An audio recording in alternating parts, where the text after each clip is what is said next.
कई साल पहले शाहरुख खान की एक फिल्म आई थी जिसमें गाने के बोल थे, तुझमें रब दिखता है यारा मैं क्या करूं, सिजदे सिर झुकता है यारा मैं क्या करूं।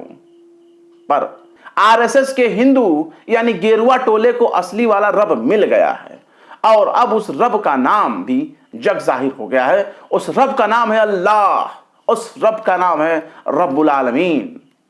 शायद आपको यकीन ना हो, पर आपको बाकायदा रामलीला के मंच पर भी अल्लाह को याद करने वालों का एक जमावड़ा नजर आ जाएगा। पतली कमर, लंबे बाल, हाय रे अल्लाह हुस्न मेरी उम्र 16 साल।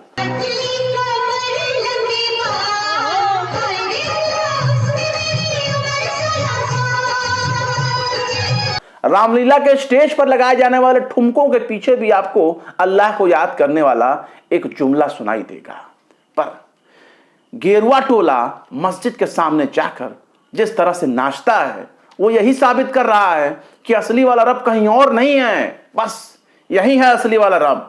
असली खुदा जंगल झाड़ पतझड़ में नहीं है, बल्कि असली वाला खुदा तो मस्जिद में ही होता है। इसलिए पूरा का पूरा गेरुआ टोला मस्जिद में रब की तलाश कर रहा है। मस्जिद वाले रब का नाम है अल्लाह। अगर ऐसा नहीं है तो गेरुआ टोले को मस्जिद के सामने ठुमके लगाने की क्या जरूरत, क्योंकि वो बार बार मस्जिद के सामने नाचने जाता है। हमारे देश में इस वक्त आस्था का सबसे बड़ा केंद्र क्या हो सकता है? सोचिए, 12 साल पर होने वाला प्रयागराज इलाहाबाद का महाकुंभ, या फिर नवरात्रि, दुर्गा पूजा, होली, दिवाली, छठ, रामनवमी। आखिर कौन सा ऐसा त्योहार है जहां ईश्वर को प्यार करने वाला भक्त अपने रब को याद कर सकता है, भक्ति में लीन हो सकता है? अब शायद हिंदुओं के खुदाओं पर ही यकीन नहीं रहा। शायद इसी का नतीजा है कि अब हर हिंदू त्योहारों पर देखने को यह मिल रहा है कि गेरुआ टोले की एक भीड़ मस्जिद की तरफ टूट पड़ती है। इस तरह की घटनाओं को हल्के में लेना ठीक नहीं है। गेरुआ टोले को मस्जिद के दरवाजे पर नाचने मत दो, उनको अंदर बुलाओ, आइए, अंदर आइए। अगर मस्जिद से आपको इतना ही प्यार है तो खतना करवा लीजिए। पेशाब करने के बाद पैंट में पेशाब करके मत पोछिए, बैठकर पेशाब करिए। पेशाब के रास्ते को पानी से साफ कर लीजिए, जिसे अस्तंजा कहते हैं। मस्जिद में आने के लिए नाचने की जरूरत नहीं है, ना तो मस्जिद के बाहर ठुमके लगाने की जरूरत है, और ना ही कमर हिलाने से अल्लाह खुश होता है। बल्कि मस्जिद में आने के बाद तुरंत वजू करना चाहिए, फिर 2 रकात नमाज शुक्राना पढ़ना चाहिए, ताकि अल्लाह का शुक्र अदा किया जा सके कि अल्लाह तेरा लाख लाख एहसान, जो तूने हमें जिहालत और अज्ञानता के अंधकार से बाहर निकालकर मस्जिद के दरवाजे पर ला दिया। तूने हमें मस्जिद में दाखिल करने का हक दिया, तूने हमें मस्जिद में आने का हक दिया। अब बहुत से नारंगी संतरे अपनी आदत के मुताबिक मुसलमानों को फिरके की बात करेंगे और कहेंगे कि अगर कोई मुसलमान बनेगा तो कौन सा वाला मुसलमान बनेगा? शिया बनेगा, सुन्नी बनेगा, वहाबी, देवबंदी, अहले हदीस, कौन सा मुसलमान बनेगा? तो साहब कोई भी मुसलमान बन जाओ, क्योंकि तमाम के तमाम जितने भी मुसलमान फिरके हैं सब यही मानते हैं कि लकड़ी, मिट्टी, पत्थर और मोम के खुदाओं में कुछ नहीं रखा, और ये पत्थरों में कुछ है ही नहीं। ये ना तुम्हें फायदा दे सकते हैं, ना तुम्हें नुकसान पहुंचा सकते हैं। इसलिए शिया, सुन्नी, देवबंदी, वहाबी, जो भी मुसलमान बनना चाहो, जो भी फिरका अपनाना चाहो, अपना लो, बन जाओ, क्योंकि सब एक ही बात कहते हैं, एक अल्लाह है, एक रसूल है, एक कुरान है। इसलिए जो भी बनना है बन जाओ, पर नाचने गाने से अल्लाह नहीं मिलेगा। इसलिए अजान सुनकर हनुमान चालीसा पढ़ने की भी कोई जरूरत नहीं है, बल्कि अजान सुनकर नमाज पढ़ने की जरूरत है। आरएसएस का हिंदू यानी गेरुआ टोला मस्जिद के बाहर नाचने के लिए इसलिए दौड़ लगाता है क्योंकि देवी देवताओं से उसका यकीन उठ चुका है। संतों, बाबाओं और बड़े बड़े महंतों के कारनामे को देखकर पहले ही हिंदुओं की आस्था का जनाजा उठ चुका है। अब महाराष्ट्र के राज ठाकरे को ही देख लीजिए, वो कह रहे हैं कि अगर मस्जिद से लाउड स्पीकर नहीं उतरा तो मस्जिद के सामने हनुमान चालीसा का पाठ करेंगे। पर राज ठाकरे को ईश्वर को याद करना ही है तो मंदिर जाकर याद कर सकते हैं, उन्हें मस्जिद आकर प्रभु को याद क्यों करना? राज ठाकरे डरते हैं कि अगर उन्होंने सबके सामने खुद के मुसलमान बनने की ख्वाहिश जाहिर कर दी तो हिंदू समाज उनको जूता मार मार कर लाल कर देगा। शायद वो मस्जिद आने के लिए एक बहाना खोज रहे हैं और कह रहे हैं कि मस्जिद के आगे सामने बैठकर हनुमान चालीसा का पाठ करेंगे। पर राज ठाकरे साहब, आपको डरने की जरूरत नहीं है। राज ठाकरे साहब, आप मस्जिद के अंदर आइए, आप अपनी पूरी की पूरी पार्टी और लोगों के साथ, घर परिवार के साथ मस्जिद में आइए। इमाम साहब आपके ईमान को रोशन कर देंगे। मस्जिद क्या चीज है अगर अल्लाह आपके साथ है। बस पढ़ना ही तो है कि अल्लाह के सिवाय कोई माबूद नहीं और मोहम्मद ही अल्लाह के आखिरी रसूल है, पैगंबर हैं। इसके बाद तो फिर आप और आपका पूरा परिवार और आपकी पूरी की पूरी पार्टी, कार्यकर्ता, नेता, परेता सब के सब मुसलमान हो जाएंगे, कलमा गो हो जाएंगे। और मस्जिद के बाहर बैठकर हनुमान चालीसा पढ़ने की जरूरत नहीं पड़ेगी, बल्कि मस्जिद के अंदर बाकायदा हक से, दावे से आकर आपको नमाज पढ़ने का मौका मिलेगा। राज ठाकरे साहब, मुसलमान बनने के बाद आप अल्लाह वाले कहे जाएंगे। फिर आपको 5 टाइम की अजान सुनकर हनुमान चालीसा याद करने की जरूरत नहीं पड़ेगी, बल्कि अजान सुनकर मस्जिद जाकर नमाज पढ़ने की जरूरत होगी। 5 वक्त की नमाज पढ़ने के आप हकदार हो जाएंगे। कितना अच्छा होता जुमे के रोज भिवंडी से लेकर आपके घर की छत तक मुसलमान ही मुसलमान नजर आते, सब के सब मौलाना राज ठाकरे साहब को दुआएं दे रहे होते।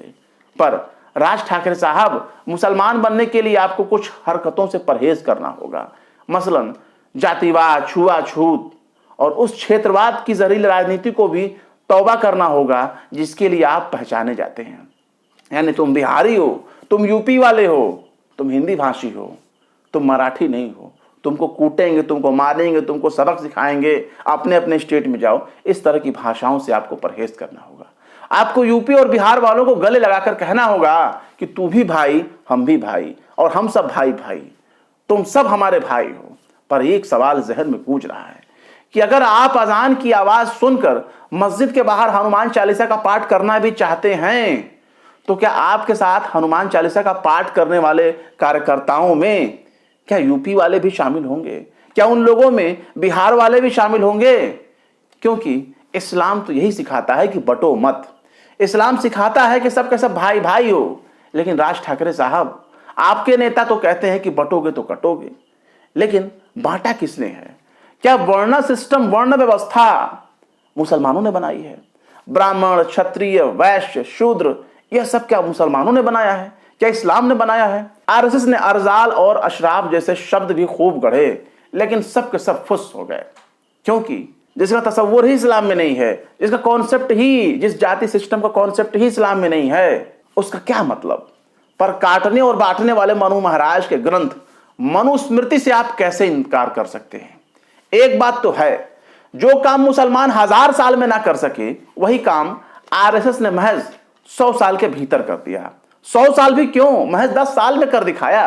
रामनवमी हो या फिर दुर्गा पूजा, दशहरा हो या फिर होली, दिवाली, हर त्योहार पर शोभा यात्रा और रैली निकालने का शुभारंभ हो चुका है। मस्जिद के सामने जाकर डांस करना और असली भगवान को खुश करना हिंदू संगठनों के सबसे बड़ी इबादत में, सबसे बड़े पूजा पाठ आराधना में शुमार हो चुका है। यानी एक तरफ पैदाइशी मुसलमान मस्जिद में 10 मिनट की नमाज अदा कर करके लौट आता है, तो वहीं दूसरी तरफ आरएसएस का हिंदू मस्जिद के सामने जाकर घंटों घंटों, 2-2 घंटे तक पूजा आराधना करता रहता है। आप तो जानते ही हैं कि हिंदू समाज में नाचना गाना भी एक नृत्य कला के तौर पर देखा जाता है, और यह नृत्य कला भी एक आराधना है, साधना है, भक्ति है।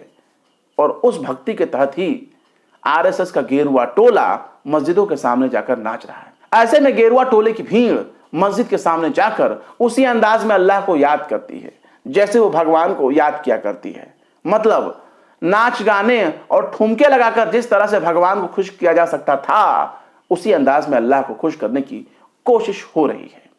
मस्जिदों से इतना लगाव कहां देखने को मिलेगा? हर रैली, हर त्योहार में मस्जिद के आगे जाकर डांस करने की तस्वीरों को देखकर मुसलमानों को बुरा बिल्कुल भी नहीं लगना चाहिए।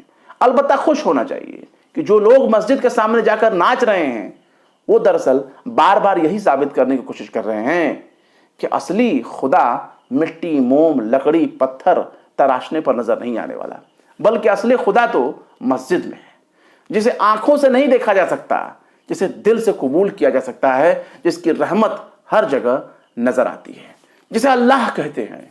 हाँ, यह बात और है कि अल्लाह की इबादत करने का तरीका सिर्फ और सिर्फ नमाज है। पर मुसलमानों के लिए कितनी खुशी की बात है कि आरएसएस ने जिन मुसलमानों की नफरत में पूरे 100 साल गुजार दिए, उसी आरएसएस के हिंदू अब मस्जिद की तरफ दौड़ लगा रहे हैं। मस्जिदों पर चढ़कर जाफरानी परचम लहरा रहे हैं, हरा परचम नोच रहे हैं। कुछ तो ऐसे भी हैं जिन्होंने मुसलमानों के घर को मस्जिद समझ लिया। इतना प्यार कहां देखने को मिलेगा, वो भी मस्जिद से।